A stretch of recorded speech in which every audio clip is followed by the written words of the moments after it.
Welcome to FMH Insurecast, a podcast created by Farmers Mutual Hail designed to deliver expertise and insights from trusted FMH team members and industry experts. Each new episode will dive into new products, industry updates, and innovative solutions. Let's get to today's topic. Hello, everybody. Dave DeCap here, and welcome back to FMH Insurecast. I'm very excited today because we're talking about the latest hot topic in crop insurance this year, and that is, there are many hot topics obviously going on right now, but one of them is margin coverage option, or MCO. This product was announced earlier this year, as most of you know or have heard, and it's a new endorsement that combines the simplicity of ECO, or enhanced coverage option, with the unique capability to insure against reduced margins. We're talking about it at this time rather than earlier in the year due to the fact that as part of the OBBBA, or the reconciliation bill, several changes resulted from the passage of that bill that impacted how this coverage rolls out, among other things, which, by the way, that's a whole nother podcast, so stay tuned there. But with that said, kind of as an intro, let me bring on our guest today. First, I want to bring on Trevor Robbins. Trevor is the manager of our training team, training and education team, and then also bring on Brett Johnson. Brett is a district sales manager out of southern Minnesota. So welcome today, guys. Thank you. Thanks. Great to be here. All right. Hey, Trevor, let's start with you. For those of you that aren't familiar, or those listeners and viewers that aren't familiar with you, can you talk a little bit about yourself, a little bit about your background and what you're doing here with FMH? Yeah, absolutely. So when it comes to crop insurance, been in crop insurance since 2008. Started out on the claims side and then moved into underwriting. And then now for the last, I guess, 8 or 9 years here, been in training. So our team is charged primarily with going out training our agents, but also our internal employees. And just so happens we just wrapped up our fall updates this year and have talked a lot about the topics we're going to talk about today. So definitely been a hot topic in the industry, but that's where we're kind of at as it sits right now on September 2nd. So. Very good. Very good. And thanks for mentioning that. We're recording this episode on September 2nd, hopefully to get it out here within the next few days. So you're seeing as topical information as we have. Mr. Brett Johnson, if you would, could you introduce yourself and a little bit about what you do at FMH? Yeah, thanks for having me. A little bit about myself, Southern Minnesota, lived there for the last 10 years. Been with FMH for the last 4, and 8 years prior to that, I was an agent. So seeing the agent side, now on the company side, but great to be here. Gotcha. Yep. Great to have both of you guys. I know that your days are filled with MCO conversation, among other things. So great to have you guys here so we can kind of disseminate that knowledge out to the rest of our viewership and listenership. Well, a couple of pieces of housekeeping. This is an episode that will use some visuals.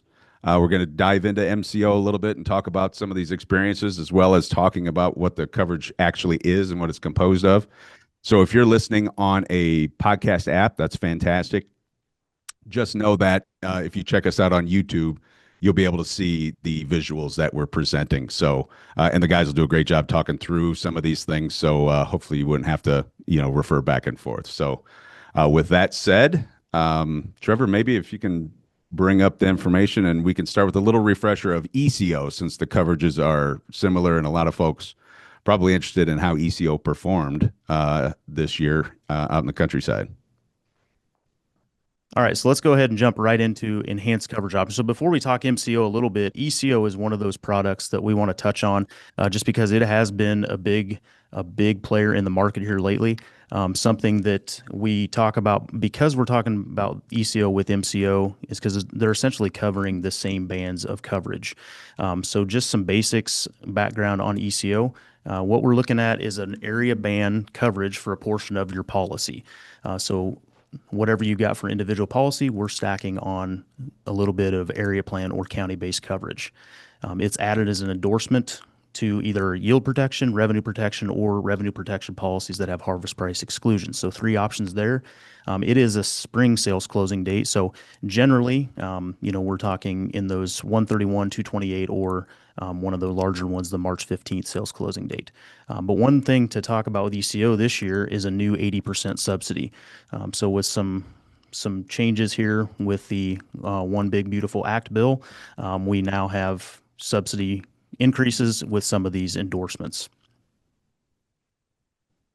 Yeah, and I think from the field standpoint, just to chime in real quick, from the 80% subsidy, we had a huge growth change from last year with that subsidy change. If you remember, it went from like 43 to 65.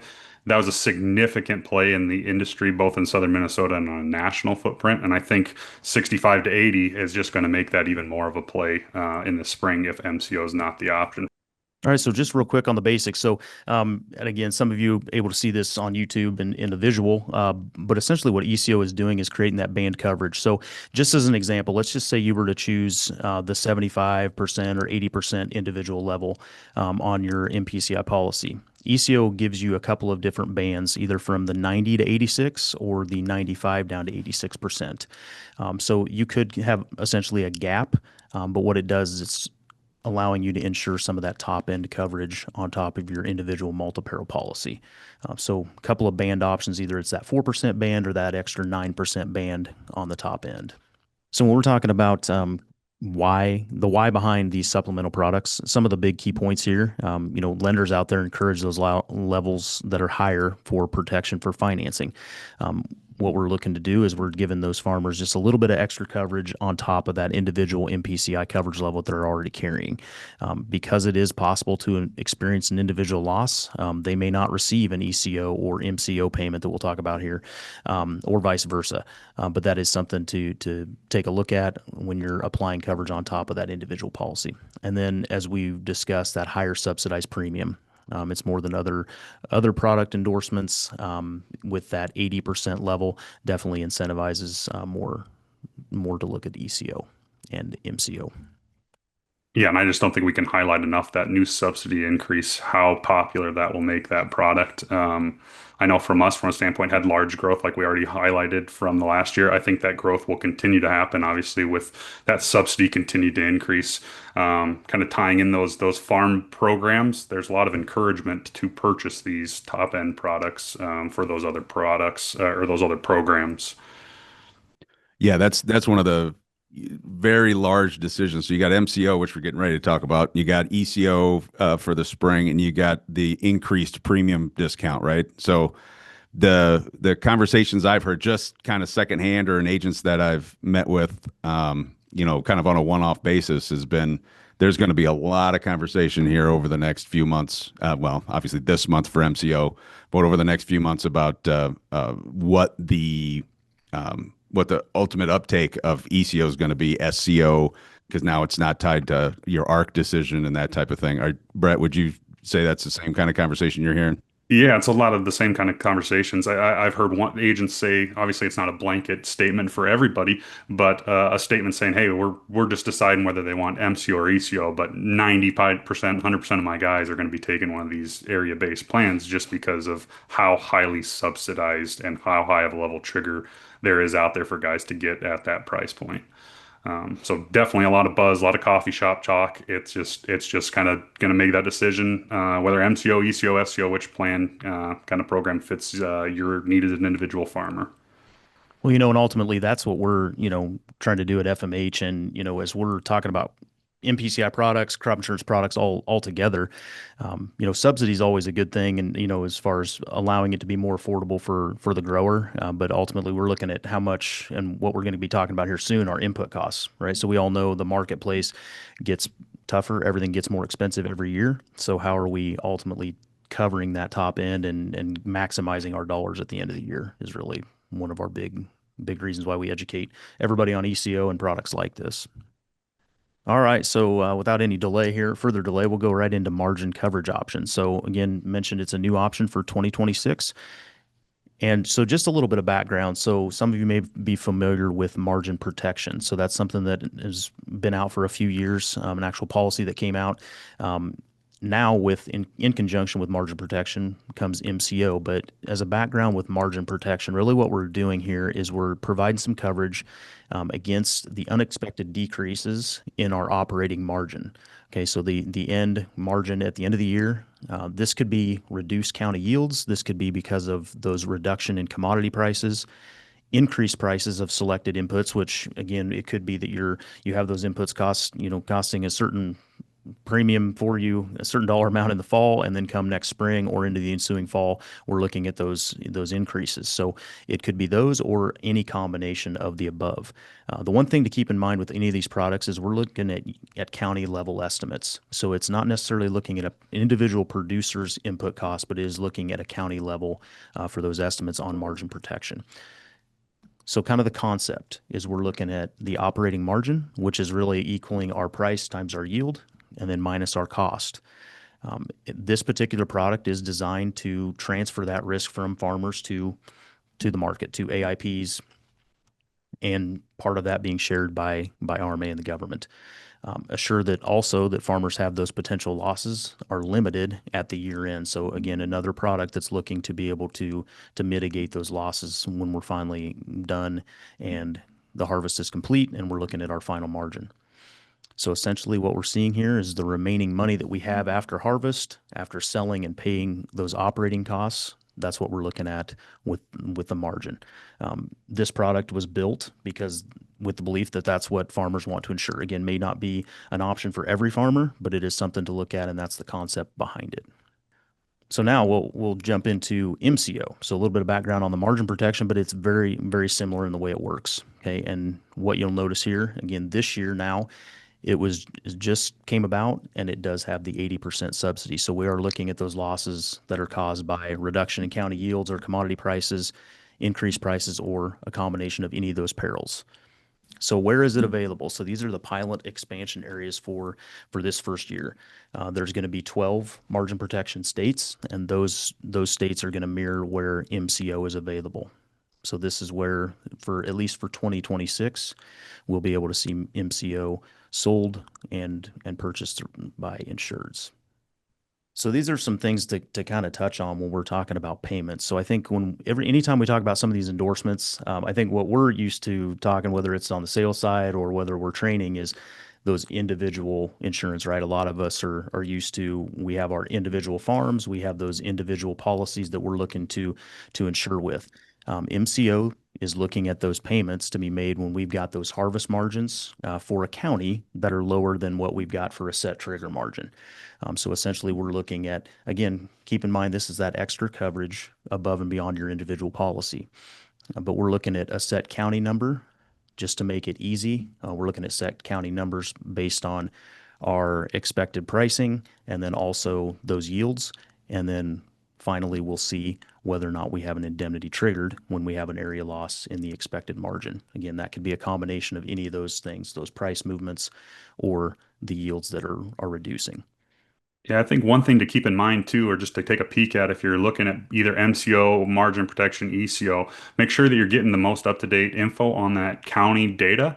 I know for a lot of the ECO counties or SEO counties that have been popular in my territory in the past, there was significant changes in that whatever that expected county yield is. We saw some drop 5%. We saw some raise 5% on what that expected county yield is. So just make sure whether you're looking at ECO, MCO, that you're getting that updated county information off the RMA site. Yeah, absolutely. And that's a great segue, Brett, into the kind of the last bullet point here too, is when we're looking at expected area yields and also harvest yields. So that is something that is a little bit different than what we're used to looking at in even ECO or other endorsements. We're actually looking at what are those expected harvest costs associated with MCO to determine those indemnities. Also, something to call out here is a September 30th sales closing date, with the exception of there's some exceptions to rice and things like that. But in general, we've got a sales closing date coming up here pretty soon for this. So if we're looking at some of those corn and soybean crops where you're traditionally used to buying this in the spring, you need to be ready to start essentially looking at this and making a decision. But you'll notice here that has the same bands of coverage as ECO as well, and the same exact qualifying policies. One thing to keep in mind here is MCO can't be elected with ECO and or margin protection. The reason being is it's covering the same bands, so they're really mutually exclusive in that case. So what we're doing is, essentially we're making those decisions, deciding which one we're going to take, whether it be the MCO or ECO option. And Brad, this may be something that you've probably spoken to agents and insureds about when you've been talking about MCO. I know because this is really the thing that's on everybody's mind, are the input costs. So what we're looking at with MCO and margin protection are several factors when it comes to inputs. Some of the main ones that we're looking at that have fluctuation in prices are those listed, such as natural gas, okay, even diesel, potash, things like that. So those inputs that insureds are looking at, locking in pricing and getting ready to get ready for the ensuing year, those are the big pieces that are looking at and making decisions for at 9:30. Also, irrigation costs. So for those that are in irrigation country, that's something that's taken into account with MCO as well. Um, Last couple of things here is MCO does not include fixed or interest costs. So there are some of those questions that we have once in a while on those costs. Um, and then input and crop prices are determined using the same exact methods as margin protection. Okay, so we're looking at those being tracked, and we'll talk a little bit about that next. But this is probably something I know you've talked about a lot, and definitely something that we've talked about in training a lot. Yeah, we hear a lot about the input costs. I think that's one. I think we alluded to it earlier. Is costs for these farmers are higher the years going into the 2026 years. So input costs are following suit with that. With a lot of these, they're kind of on the higher end of things. So I know we're right in the middle of price discovery for most of these input costs, and for both the this price for the commodity. Um, I think with those high prices, that's got guys looking at this like, hey, if we kind of talked about that margin movement from now into the spring or into the harvest time. So I think that there is a lot of discussion about input costs. It'll be interesting to see where these prices shake out, and then how much potential movement there is on those input costs and what that does to that policy. Historically, I think we've looked back, and MCO with the input pieces, the movements they've had from the spring price discovery to the harvest price discovery, the input costs have moved, but haven't manipulated the policy a ton, as far as a trigger for those county yields. So just something to keep an eye on, but it's not necessarily the end all be all. If input costs are high, that doesn't necessarily take margin coverage off the table. That was a question I was going to ask a little later on in the presentation, but since you bring that up, when you have conversations with agents and insureds about what are going to be the triggers for either purchasing MCO or holding off going ECO in the spring, or those, or even going potentially MP, uh, are you seeing more driven by the commodity prices, or are you seeing it more driven by the prices, the fluctuations of inputs, or what are kind of those triggers? Yeah, a lot of the discussion right now is trying to simplify these products, right? Margin protection and MCO have these components that, with the margin aspect, that can kind of make it a little bit more confusing, which is why we're coming out with a podcast to try and simplify this. Right. Exactly. But with it being a little bit of a complex policy, to try and simplify that a little bit is, we're really just the discussion is being driven around the commodity price. Is, do I want to lock in my corn soybean price right now in this pricing period, which I think we'll kind of go through, or do I think that price is going to be higher? I'm going to have a more attractive price in that February timeframe. I haven't looked right off the bat. I know last week we were trading around 452 for corn and 1071-ish for beans. Hmm. That's kind of those discussions is, hey, do I think I'm going to have 450 for an ECO price, or do I think I'm going to have 1070 for an ECO price on my beans? If I think that those prices are going to rally, I'm probably waiting until that ECO time frame. Obviously, we're going to go into there's more to that than just, hey, that commodity price. But I would say, to answer your question, yeah, I think it's being driven by, hey, do I think that I'm going to have a better commodity price in that February pricing period than I do now? If I do, I'll wait. If I don't, I'm going to go ahead and pull the trigger on MCO. Yeah, absolutely, and that's a great point, Brett. When you're talking about when we're looking at those prices, as Brett mentioned, those that today we're looking at soybeans being tracking around 1073, corn right around the 453 range, so very very close. As he'd mentioned, the projected price and input costs are tracked during this time frame. So we started on August 15th; it'll end on the 14th of this month, and then ECO tracks from February 1st to February 28th for 2026 as we roll into next year's policy. So some things to consider when you're looking at input pricing and whether or not those fluctuations and how we look at those and maybe those whether or not they occur. Those harvest input costs, we have that question a lot in training of, well, when are we looking at those harvest prices to take into account on whether or not we do have a margin loss? That is April 1 and April 30th of the ensuing year. And then finally, the harvest prices as well will come out in October 1 through the 31st in our tracking period then. So just shortly thereafter, that close on October 31st of 2026. So something to also consider is that it's a little bit of a waiting game in margin losses because we do have to compile the data and figure out if we have had those potential losses. So something to keep in mind there. And then expected cost per acre. We won't go through every piece on this, but just to talk about all the components, I do think as Brett makes a really good point, and we want to be able to simplify it. So something that looks a little bit complex, at the end of the day, we're looking for that expected margin with all those components thrown in, obviously. But so again, we won't walk through every last bullet point of the policy to bore those folks that are listening. But Right. and those of you that are looking at this, we have just a couple of visual aids here. And these are just a couple of random counties, one in Adair County, Iowa, on soybeans. Those of you that can see this, we're looking at ECO payments and MCO payments. And this is just a projection. So this is what would have been had we had this policy today. So not saying that MCO wasn't around in 2016, but that just shows some historical data here.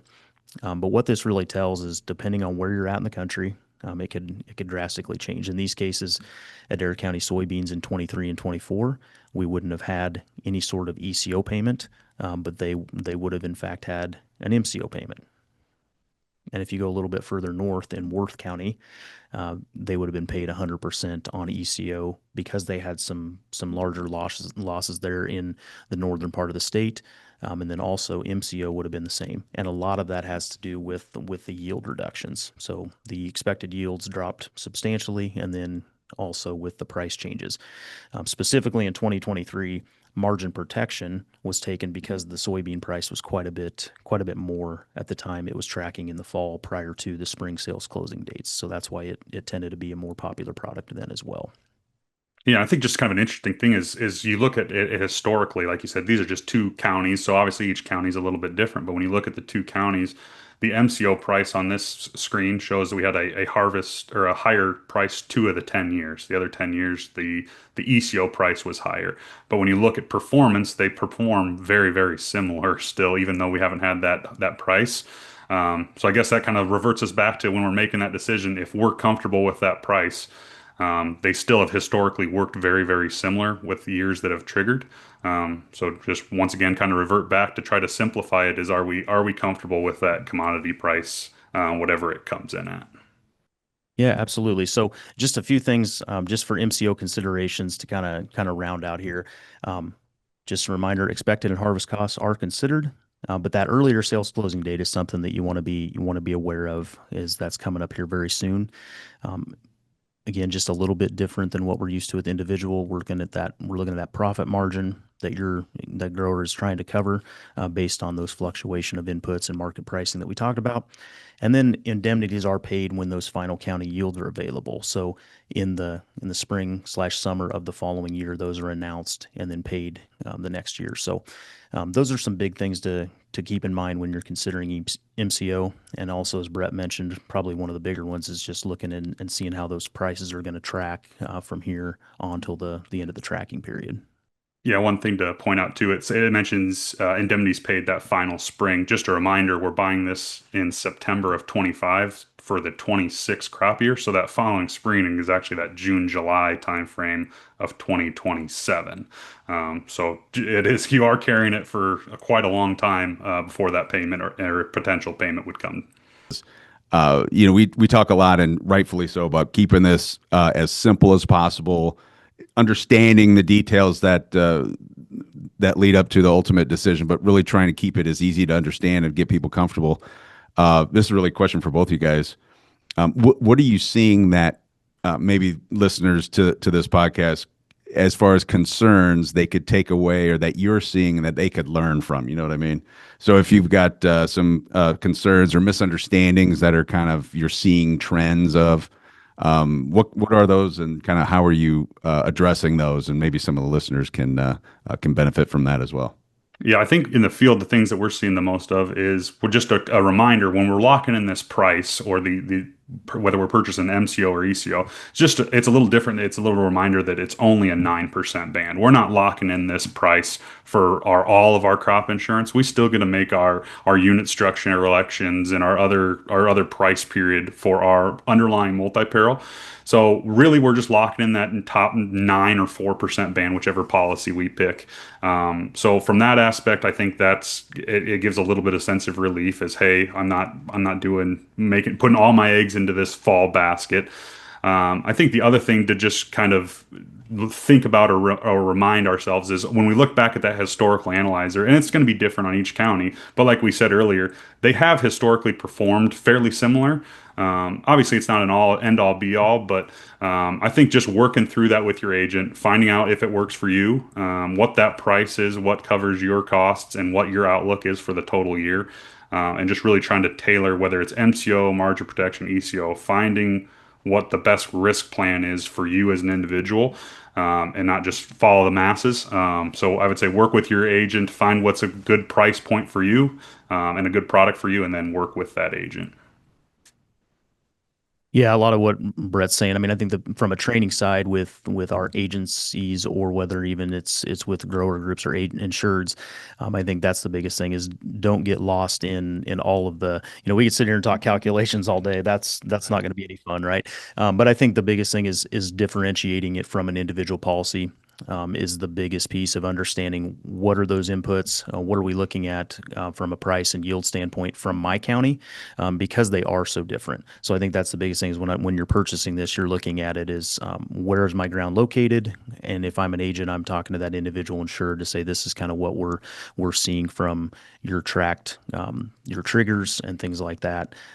But really, as Brett pointed out, I think the important thing is to understand that you've still got that individual coverage. So you've still got that traditional revenue protection, yield protection, or RPHP policy to utilize for crop insurance. Well, and I think the other thing the guys can remember too, if you like if you're interested in dipping your toes in the water with MCO, you can try it on one crop in one county. We don't have to put it on everything.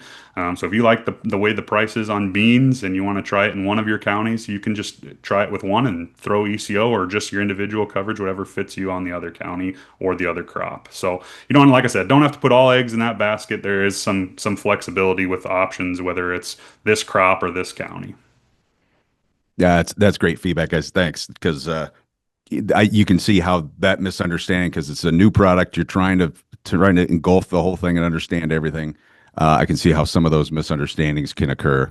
One other thing that folks, especially from other areas of the country, maybe MCO isn't available in, or folks from other areas of the country it is available in, is if you had to get out your crystal ball and you're not signing on the dotted line, where do you see MCO maybe being more a part of the buying decision, whether crop wise, region wise, or otherwise? Yeah, Oh, I think you're not committed to anything that you're saying here. This is just. I'd say for my area, right? USDA came out with a big report on the corn crop, right? It's a historically big number. Pro Farm Tour came out and said, hey, it might not be what that number is, but it's a really strong crop. Both of those numbers that I think were put out were both record crop numbers. I think the thing to remember on prices is typically big crops have big tails. So if we do come in with a north of a 180 for a national average for a corn crop, at 450, if we have a huge corn crop, I don't know that we'll have that price available still in that February pricing period. I think that's the feedback, or at least the buzz that I'm hearing around my region is, hey, if this crop, and we do have a good crop in southern Minnesota, so I think that's some of it is if this crop's as good as it is, everybody's talking about on a national level, what's that price going to do? What gives me that kind of strong outlook that I'll have 450 or a higher price in that February pricing period? Trevor? No, that's a great You want answer to from the sign on the sales dotted guy. line? So, no, I think Brett probably covered that as well. From a, again, if we don't have a crystal ball, it's tough, right? But I think with any new product, it also takes a little bit of time, right? So they've got this new product, and it's all an attempt to get more options out there for insureds, because as we look at tighter margins and we look at pricing of commodities out there. As I'd mentioned earlier, we're still the primary focus from risk management agency and AIPs like us at FMH is how do we get tools out there, how do we get products out there for insureds to be able to protect their bottom line. So definitely more to come probably on that based on just time, right, and just see how it performs in the market. Yeah. And by the way, I totally understand what I asked was a very unfair question. There are a lot of things at play in these decisions, and there's a lot of different regions and nuances and things to consider. But thanks for playing. I appreciate that. And just kind of opinions is always helpful, especially when folks are listening to this from other areas of the country or they have a different kind of take. It just gives them a little bit more information, maybe to be smarter about this, to be able to consider a little bit more and make ultimately the right buying decision. So I'd be remiss, and I don't want to go into too much detail here because it's still in development, but private products are always a consideration and things that, okay, so MCO or what are we going to do related to that? Or what is the industry going to do? Are we going to have a load of private products on top of these? You guys want to offer any insight as to our position or what you're kind of seeing in the market? We have a plus product suite of products that have ECO Plus has been a big rider for most of the country. SCO Plus has also been a play for different regions. We have come out with a margin coverage option plus, so an MCO Plus. It's going to work very similar to the ECO backbone. The only difference, obviously, is we had those county inputs. Those county inputs will then be applied to the individual product as well. So it's a way to buy a county product and then also marry some optional unit individual coverage and get a bankable product with a high trigger on there. So those are all on allotment basis. So work with a sales rep if you're an FMH agent on what that would be. But yes, we will have a way to individualize this product. So it's not only just a county plan. There will be an individual component to it. Thanks, Brett. You answered my next question as well. I was going to say our call to action there is we talk to your sales manager and we'll take those conversations individually. But I did want to at least mention the fact that there are, including with FMH, private product options out there to really kind of fold into this entire buying decision that we're talking about. So along those lines, this is for both of you. As far as kind of resources available, folks want to learn a little bit more, want to get a little more down into the weeds than we have today. What kind of options do we have out there for people to check out? Maybe start with Trevor. Yeah. So as Brett mentioned, if you're an FMH agent, we've got regional trainers out there available to help you out with these questions, additional training, but also we've got a lot of resources on FMHA. So resources out there to not only educate you more on this product, but also be able to prepare you for those conversations with insureds. So it kind of goes hand in hand with what Brett might discuss from a sales side, but we definitely work closely with our marketing team to get you information out there from product brochures and things like that, but also kind of the nuts and bolts, so to speak, of the product itself. We have those available in training webinar recordings and also just presentations and things out there available. Yeah, I was going to push you. Online help is a great source. It works better than Google. You can kind of go in and just search what you need, what you're looking for.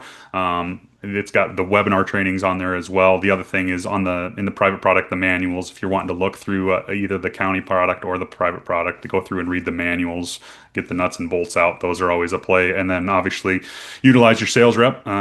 Hopefully they've got the tools. We'll have those available for agents, but hopefully that can help generate and clear things up for agents if they've got questions. Yeah, from our side, and then growers, producers that are listening to this, definitely stay very close with your agent. Have this conversation. There's a number of materials out there that can really help inform that discussion and come to the best decision. So, by the way, Brett, we're going to coin online help is better than Google. Oh, that's good. We've got exactly. So expect a marketing piece out later after that. Sounds good. That's what it helps so quite a bit. That's where I always tell people to go first. Look first is that online help. So Absolutely. Well, anything else for the good of the cause, guys, or anything that maybe we didn't cover? No, I don't think so. Not from my standpoint. I just appreciate being able to talk about it and get some information out there. So yeah, appreciate you having me on, guys.